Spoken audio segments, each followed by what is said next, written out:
Desde Paraná, bueno, Karen Spam, Walter Musich, estamos trabajando desde hace bastante tiempo ya, la colección fundacional del Museo Provincial de Bellas Artes de Entre Ríos, Pedro Ernesto Martínez, y bueno, y la propia figura de Pedro Martínez, ¿no? Teníamos ese compromiso, digamos, de trabajar, era la participación, la presencia de artistas mujeres en esa colección fundacional y en esa década fundacional del Museo Provincial.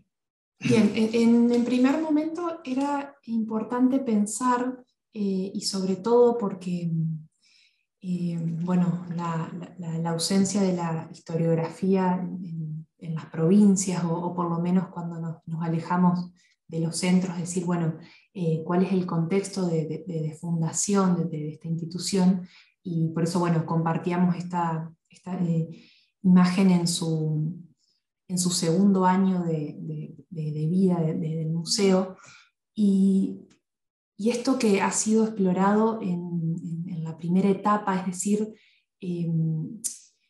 nuestra gran conclusión es que la figura de Pedro Ernesto Martínez, que fue un librepensador, un reformista universitario, y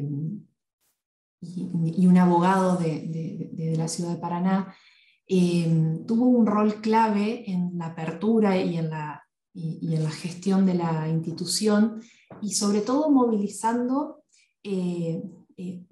o por lo menos vinculando un contexto nacional favorecedor para la apertura de las instituciones. Exacto, recordemos que el museo, o por lo menos este museo, a diferencia de otros, no se funda a partir de la herencia de una colección privada, sino justamente a partir de ese préstamo de la Comisión Nacional de Bellas Artes, de la cual sabemos por notas que Martínez tuvo una injerencia muy importante en la selección de las piezas, y sí en estos 10 años que nosotros abordamos, con diferentes compras y donaciones, y que ahora vamos a... Bien, entonces pasamos a lo que fue el objetivo principal de esta etapa, que era ver de qué manera habían tenido presencia las artistas mujeres, ya sea en la presencia material, digamos, que nos queda ahí como legado de esa colección primera, pero también en cuanto a la participación de una década de la que se tiene muy poca información, o poca documentación, y que gran parte de nuestro desafío, digamos, tenía que ver con eso. Entonces, la primera obra que ingresa a la colección es en el año 1926, de Hilara Pérez de Jansó, que ingresa a partir de una compra, ya que Pedro Martínez visita el salón número 16, el Salón Nacional, y adquiere dentro de un conjunto de obras el óleo Abstracción de esta artista, y que tiene una doble significación, porque era la primera vez que ella era premiada en esta edición, recibiendo el premio Estímulo y el premio de la gobernación. El premio de la Ciudad de Buenos Sí. Aires, el premio de la capital, ¿no? Exacto. Exactamente, y que además inaugura para el museo la presencia de una retratística, ¿no, Karen? Una retratística que se va a repetir en otras obras y que tiene que ver con la figura de mujeres de ciertos sectores sociales, ¿no? de un sector social acomodado, mujeres de los sectores burgueses, digamos, de la sociedad,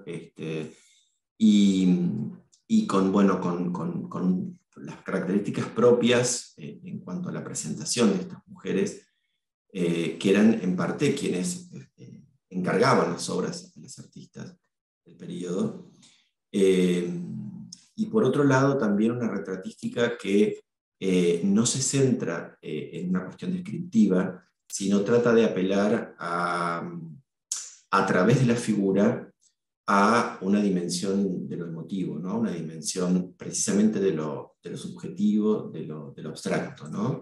Sí, como bien ha estudiado Georgina Glusman, es un retrato de que tiene un gran parecido con otro óleo que se encuentra en el Museo de Rosa Galisteo, de su colección, que se llama Ensueño, y que hace este conjunto de obras, digamos, es precedente a una etapa posterior del artista, donde bueno, va a dedicarse mucho más a eh, el paisaje o la representación como de un nuevo tipo femenino.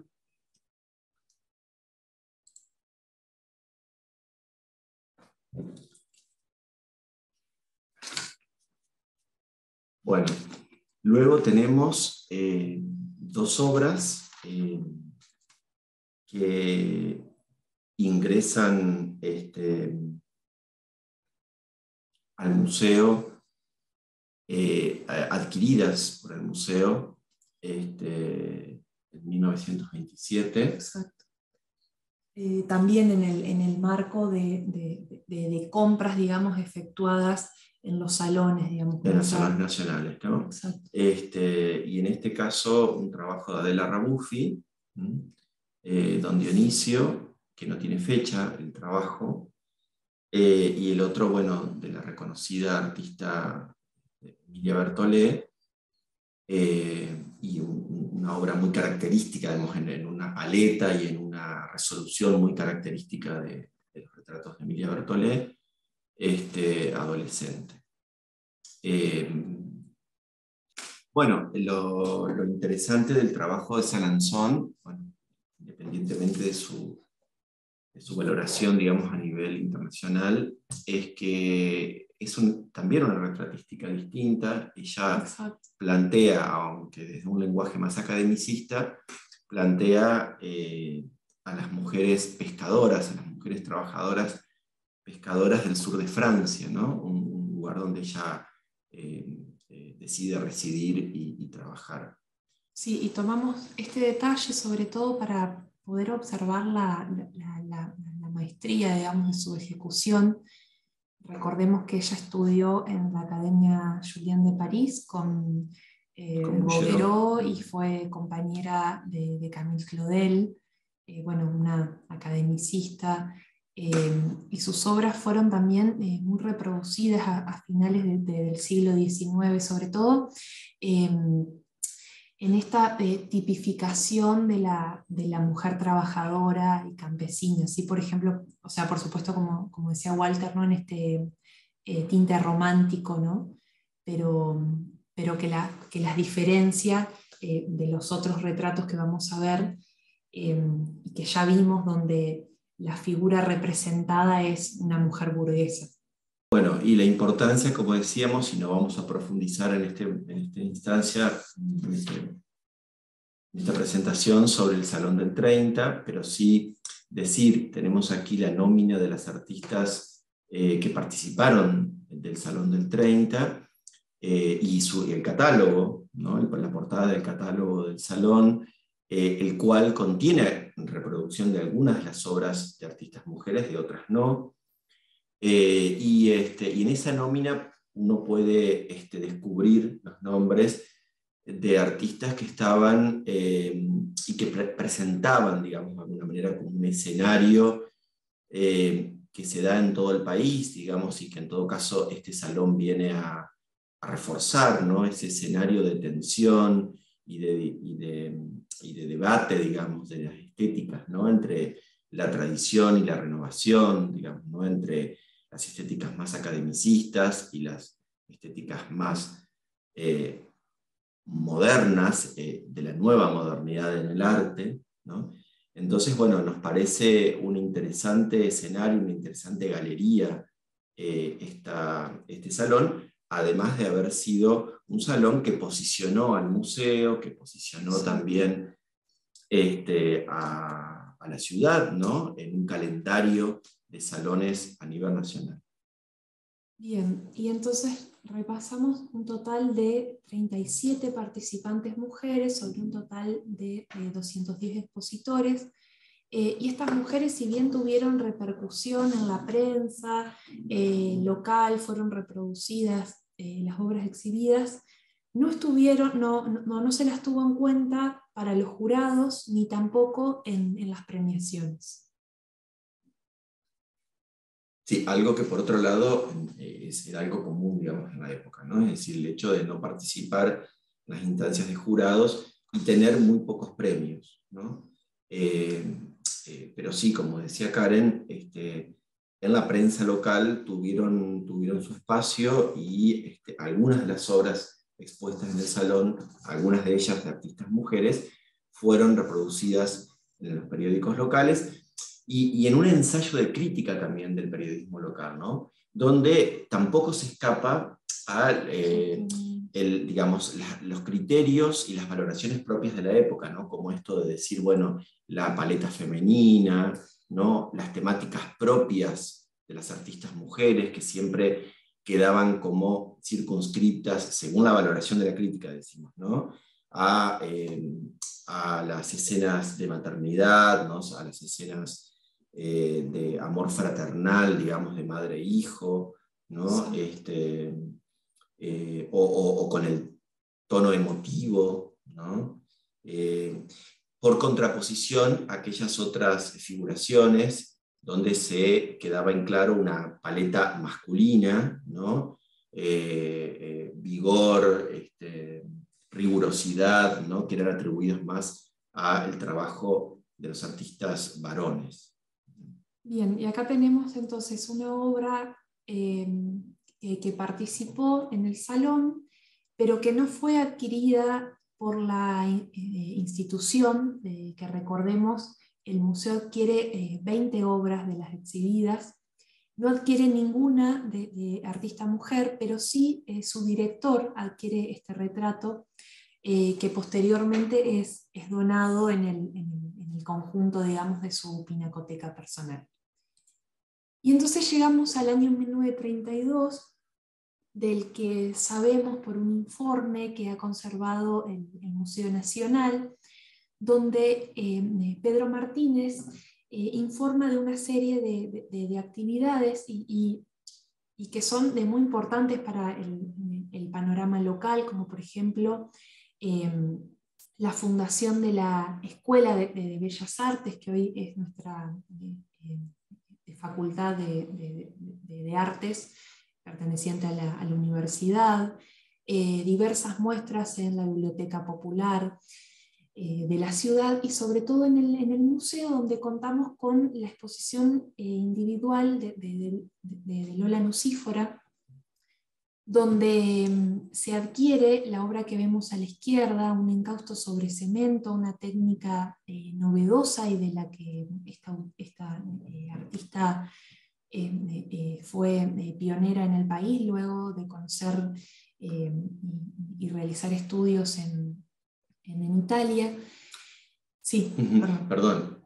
En realidad se adquieren las dos obras que estamos viendo, salvo que la obra que figura como portada del catálogo, que es un catálogo que tenemos sus imágenes gracias al aporte del Museo Moderno, ¿no? Al archivo del Museo Moderno. Esa obra es adquirida por Pedro Martínez para su colección particular, obra que no fue legada al museo tras su muerte, por lo tanto desconocemos su ubicación actual, ¿no? Bueno, sí, perdóname, y en el sobre caso Otoño. de Otoño, esta obra fue trocada por la artista en el año 36 debido a condiciones de conservación, y ella ofrece entonces el encausto sobre cemento La Huella, que después va a ser exhibida y a la cual la prensa local le dedica una reproducción en una nueva apertura y reorganización del museo el año posterior a la muerte de su primer director. Bueno, y en este calendario y agenda de las muestras individuales, en donde se ubican las muestras individuales de nuestras artistas mujeres, En el año 33, una muestra muy importante de la reconocida Matisse, de 15 acuarelas. Es decir, es importantísima la presencia del artista, una artista que ya era muy reconocida a nivel nacional, y la adquisición de esta obra, ¿no? En particular, que es una obra muy importante, salida para el Perú, Salta 1800, como decimos, una obra descriptiva, una obra histórica, evocativa del pasado colonial, algo muy propio, digamos, de la iconografía de Matisse, ¿no? Bien, y en el año siguiente tenemos la obra de la muestra de grabados de Catalina Mortola de Bianchi, que en este sentido, sobre lo que decíamos de la prensa, es muy importante el reconocimiento o la manera a la que la crítica se refiere a ella, ¿no? En contraste con estos valores de la sensibilidad femenina. En cambio, por ejemplo, utilizan descripciones como que no vacila su punzón, en la fortaleza de las figuras, pero siempre se hace referencia, sobre todo en esta muestra, a sus paisajes y sus escenas urbanas, y no tanto a los desnudos, que como bien ha estudiado Georgina Gluckman, ya representa una nueva tipología. Pensemos, por ejemplo, en este recorte que nos habla de una cercanía mucho más profunda entre el artista y la representada, y además que se aleja también de esta forma de mostrar el desnudo como en una actitud de pasividad. Y el canon, ¿no? Y la presencia de un canon diferente, de belleza y de presencia femenina, ¿no? En el desnudo. Una obra que, por otro lado, la podemos asimilar, digamos, la podemos emparentar, digamos, con otras obras de la propia autora como triunfadora, ¿no? Bueno, acá volvemos de nuevo a esos retratos de fina elegancia, ¿no? De mujeres de sectores acomodados de la sociedad, con todos sus atavíos, ¿no? Y sus accesorios que permiten comprenderlo así. Tenemos además acá, bueno, esto se trata de un retrato de Ana Weiss de Rossi, ¿no? Que es parte de la tercera remesa de la Comisión Nacional de Bellas Artes al Museo Provincial. Recordemos, hubo una, la inicial, en 1925, hubo otra remesa en 1927, y en este caso, en la remesa de 1934, del total de obras, 2 pertenecen, creo que son del total de 14 obras, que incluso algunas después vuelven al Museo Nacional. Hay una cuestión allí de gestión. Ustedes verán tachadas esa lista, que es una lista que también nos cedió gentilmente el Museo Nacional de Bellas Artes, su archivo, y figuran 2 obras de artistas mujeres que quedaron en el museo como parte de su patrimonio. Uno de ellos es el retrato que hace Ana Weiss de Rossi, ¿no? Que vemos aquí. Bien. Y el otro retrato, uno de los pocos nombres internacionales, junto a Eugene Salanzón, es Juana Romani, esta italiana, que ha sido recientemente estudiada también, sobre todo en su doble condición, digamos, como modelo de artistas, y luego como productora, como ella misma pintora, donde de alguna manera lo que se interpreta es que ella ha considerado una imagen idealizada de ella misma y de su juventud, para retornarla siempre en estos retratos, digamos, ¿no? Y ha trabajado también, la crítica habla de la presencia de la femme fatale en su... Sí. en su producción. Allí con Karen estuvimos muy interesados en la lectura del aporte que hace Silvestra Pieltoletti sobre este tema, sobre esta manera en que Romani vuelve una y otra vez sobre su imagen juvenil en los retratos que se le encargan, ¿no? Y en los retratos que ella también hace por motus propio.